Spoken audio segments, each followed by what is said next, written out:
नमस्कार, आपका स्वागत है। टेक जादव में हमारे चैनल को सब्सक्राइब करें और बेल आइकन को भी क्लिक करें ताकि हमारे आने वाली वीडियोस को आप सबसे पहले देख सकें। दोस्तों, भगवान कृष्ण ने महाभारत काल में ही कलयुग का विस्तार पूर्वक वर्णन कर दिया था। कलयुग में लोग कैसे होंगे, जीवन कैसे व्यतीत होगा, लोगों का व्यवहार एक दूसरे के प्रति कैसा होगा, यह सब उस काल में बताया जा चुका था।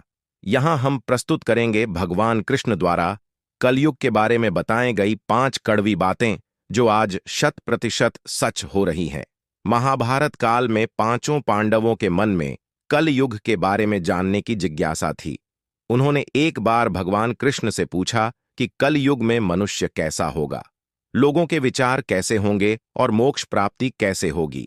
यह प्रश्न सुनकर भगवान कृष्ण ने पांचों पांडवों को वन में जाने के लिए कहा और यह भी कहा कि जो कुछ भी तुम वहां देखो मुझे विस्तार में आकर बताना।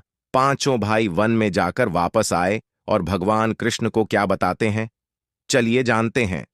युधिष्ठिर महाराज ने दोक्ष सुड़ वाले हाथी को देखा और वह बहुत आश्चर्यचकित हो गए। जब भगवान कृष्ण को इस दृश्य के बारे में बताया तो भगवान कृष्ण ने उत्तर दिया कि कलयुग में ऐसे लोग राज्य करेंगे जो बोलेंगे कुछ और करेंगे कुछ और। यह लोग दोनों ओर से शोषण करेंगे। भीम ने देखा एक गाय को जो अपने बच्चे को इतना चाट रहे थे कि बच्चे को रक्त निकल आया। भीम यह देखकर दंग रह गए और भगवान कृष्ण से इसका अर्थ पूछा। कृष्ण ने बताया कि कलयुग का मनुष्य अपने बच्चों से इतना आसक्त होगा कि ऐसी ममता के कारण बच्चों का विकास ही रुक जाएगा। यदि किसी का पुत्र साधु बना तो सब उसके दर्शन करेंगे, परंतु यदि स्वयं का पुत्री साधु बना तो दुखी हो जाएंगे। इसका क्या होगा? कलयुग में लोग बच्चों को मोह माया और परिवार में ही बांध कर रखेंगे और उसका जीवन वहीं नष्ट हो जाएगा।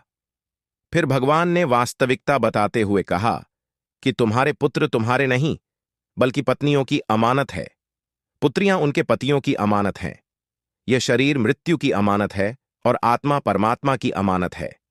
अर्जुन ने देखा एक पक्षी जिसके पंख पर वेद की ऋचाई लिखी हुई थी, परंतु वह एक मनुष्य का मांस खा रहा था। यह देखकर अर्जुन हैरान हो गए। इस पर भगवान ने बताया कि कलयुग में ऐसे लोग होंगे जिन्हें विद्वान कहा जाएगा, किंतु उनकी मंशा यही होगी कि किसकी जल्दी मृत्यु हो और उसकी संपत्ति को झट लिया जाए। व्यक्ति का होता चाहे कितना भी बड़ा होगा, परंतु उसकी दृष्टि दूसरों की संपत्ति पर ही रहेगी। वास्तविक संत तो कोई कोई ही होगा। नकुल ने देखा कि एक भारी चट्टान पर्वत से गिरी और बड़े से बड़े वृक्ष भी उसे नहीं रोक पाए, परंतु एक छोटे से पौधे से टकराकर वह चट्टान वहीं रुक गई। इसका अर्थ बताते हुए कृष्ण ने कहा कि कलयुग में मनुष्य की बुद्धि क्षीण होगी, उसका जीवन पतन होगा और इस पतन को धन या सत्ता के वृक्ष रोकने में सक्षम नहीं होंगे, किंतु हरिनाम रूपी एक छोटे से पौधे से मनुष्य का जीवन पतित होने से रुक जाएगा। हरि कीर्तन से मनुष्य की बुद्धि प्रबल होगी। सहदेव ने वन में अनेकों कुएं देखे, जिनमें से केवल बीच का कुआं खाली था जो कि सबसे गहरा था। कृष्ण ने इसका अर्थ बताया कि कलयुग में धनी व्यक्ति अपने शौक के लिए पुत्री विवाह में उत्सवों में बहुतायत में धन खर्च करेंगे, परंतु यदि किसी भूखे को देखेंगे तो उसकी सहायता करने में किसी को कोई रुचि नहीं होगी। इंद्रियों की संतुष्टि मदिरापान, मांस, भक्षण और व्यसन में धन खर्च किया जाएगा। जो लोग ऐसी आदतों से दूर होंगे उन पर कलयुग का नहीं बल्कि परमात्मा का प्रभाव होगा का। तो दोस्तों, यह है कलयुग के 5 कड़वे सत्य जो भगवान कृष्ण द्वारा बताए गए थे और आज सच भी हो रहे हैं। तो कमेंट में जय श्री कृष्ण जरूर लिखे